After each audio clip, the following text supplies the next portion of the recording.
Hi, I'm Mike Deming, owner and founder of the Pro Membership Sweepstakes. I also founded the Sportsman's News, which was the official publication of Sportsman's Warehouse. So over the last 20 years of doing that, I've set up thousands of rifles, I've burned hundreds of thousands of rounds of center fire ammo, and I get asked tons and tons of questions about how to set up a rifle, how to break in barrels, how to do all the stuff that I do for a lot of customers each and every year. So I thought it's finally time.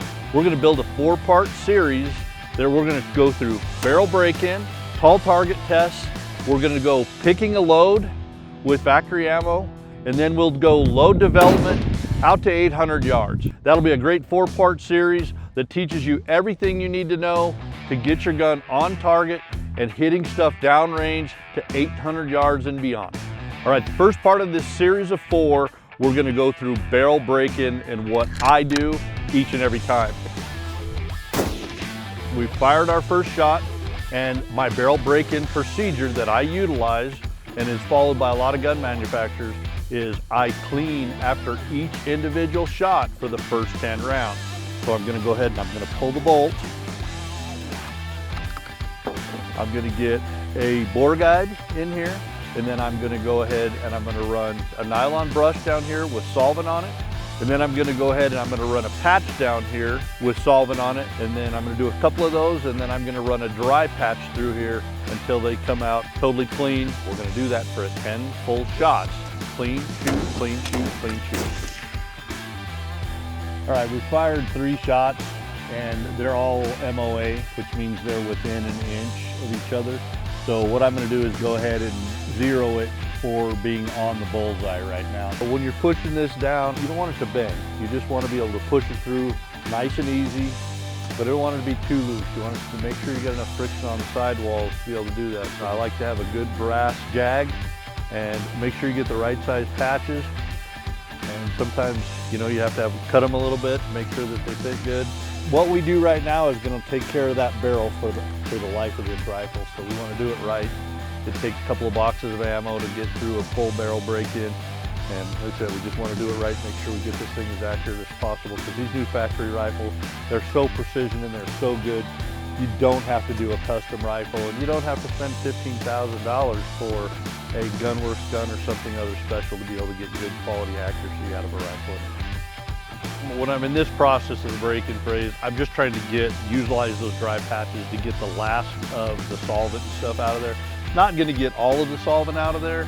There's going to be stuff stuck in the lands and the grooves, but I want to get as much out as possible.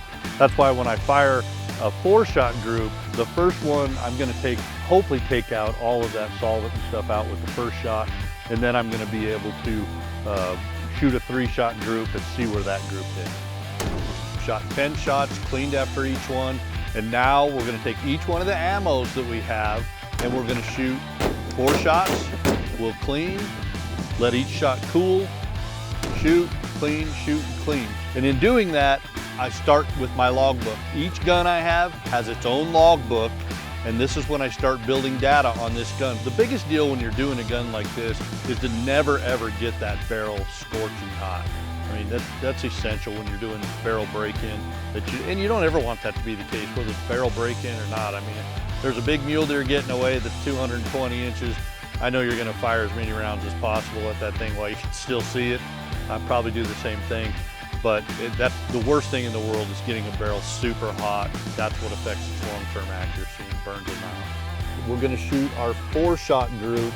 First one's for fouling, the next 3, we'll see where the group is. We're gonna let this thing cool, we're gonna clean it, and then we'll work on our next group of ammo, 4-shot group. This will start to develop a habit of which one of these sets of bullets that we have available to us is gonna be the best, because the smaller the groups are here, the smaller they're gonna be downrange when we're at 700 or 800 yards.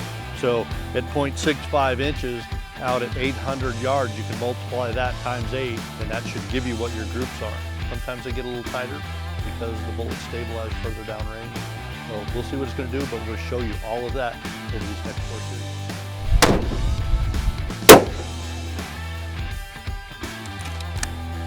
That one's touching the friggin' fowler.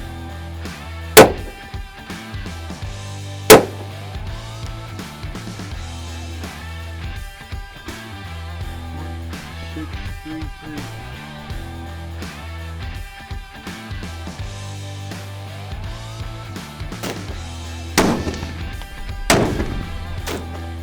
All right, well, we had 7 different types of ammo during this barrel break-in procedure, so now we're up to almost 2 complete boxes. As you can see, with this Browning rifle, there's not a group in here other than, which one is it? This one, 1.014. Every one of these are MOA or better. That's why I love Browning rifles. As I said before, you do not have to go spend $15,000 on a rifle, and I'm shooting factory ammunition. If you wanted to try and hand load, you might be able to get better.